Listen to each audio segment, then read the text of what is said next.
This is problem 5-21. It's on page 227. Determine the horizontal and vertical components of reaction at the pin A and the tension developed in cable BC used to support the steel frame. So let's sketch the problem. It's basically just a steel T-frame with a little bit longer arm on one side, and it's supported on ground by a pivot. So this T-frame looks about like this, with a 1 meter length and another further 1 meter length out here. And the reason they're delineated is because there's a 60 kilonewton load here, and there is a 30 kilonewton meter couple out at the end of the beam. Not that it matters that it's at the end of the beam, of course. And then there's another 1 meter distance here where a cable pulls on the frame or the steel and is supported to the ground. Now this point is called C, this point is called A, this is called B, and this is a angle, a 3-4-5, or it makes a 3-4-5 triangle. So with this loading, we're supposed to find the reactions here and the tension in the cable. So our questions are AX, AY, and tension in BC are equal to how much? That's what we'd like to find. The first thing to do is make a free body diagram and set up a coordinate system. As usual, we'll take a coordinate system, X to the right, Y up, and then the free body diagram I will take of the T-frame.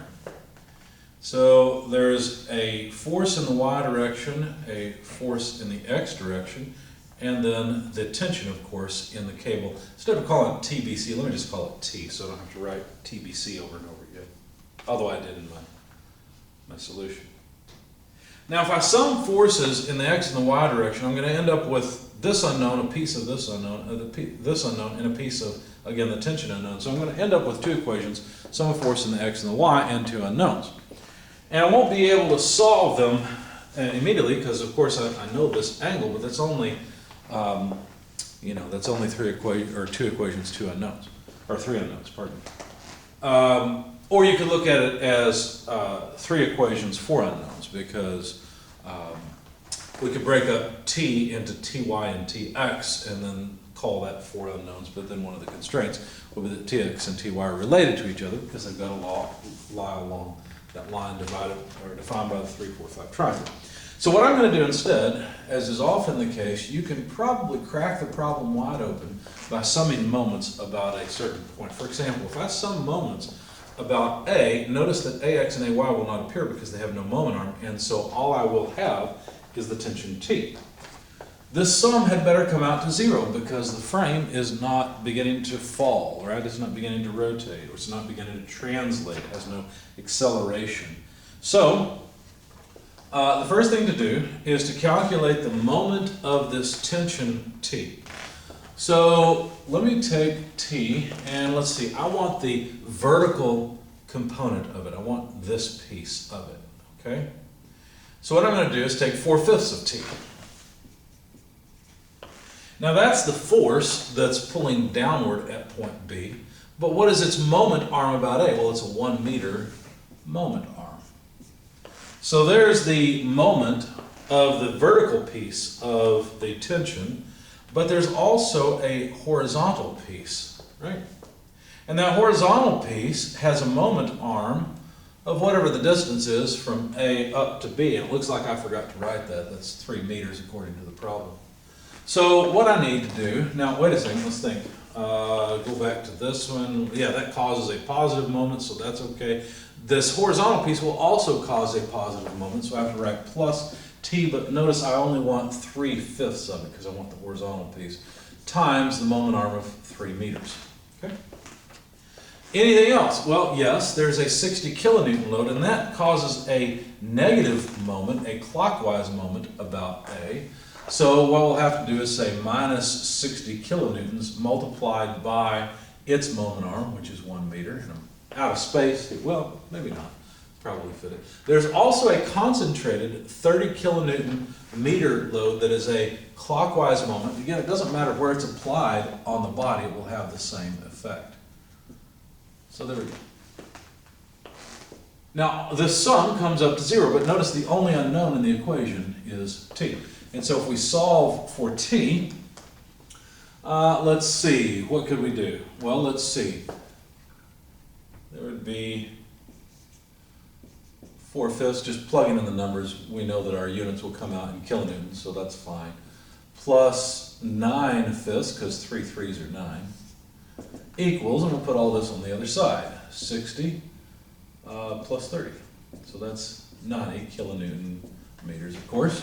And so the tension then must be 90 divided by 4/5. Well, 4 plus 9, we can do that in our head, that's 13/5.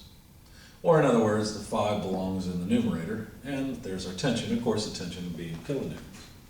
So this comes out to about, not 13, pardon me, 34.62 kilonewtons.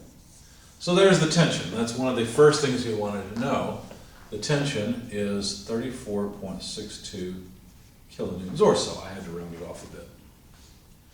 Now we can sum forces, say, in the y direction. We should get 0 because the body's not accelerating vertically. And let's see, there's negative 60 kilonewtons. Well, I drew a free body diagram, then neglected to put all the forces and moments on it. Let's try that again. Fortunately, I haven't forgotten any of them in my sum of moments or sum of forces yet. Anyway, so we've got sum of forces in y equals negative 60 kilonewtons. That's that piece. And it looks like we've got plus ay minus the vertical component of t. Well, that vertical component is still 4/5 of t. And the sum comes out to 0. So that should be all of the various pieces of this equation. So ay is equal to 60 plus 4/5 t. T is, of course, 34.62. I just left the number in my calculator, multiplied by 4/5, so that way I didn't have as much round off, and then added 60, and I got about 87.69 kilonewtons.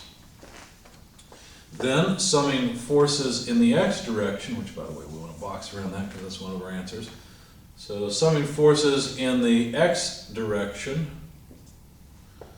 we'll have, let's see, AX right here, minus this tension, so minus T or 3/5 of it. And I think that's it, right? Because the moment is not a force in the horizontal or vertical direction, so it doesn't appear in the equation. This is a vertical force, so yeah, that's it. So this sum better come out to 0, which means AX, if we take 3/5 of this number, then you get about 20.77 kilonewtons. And there's the results that were requested for this structure.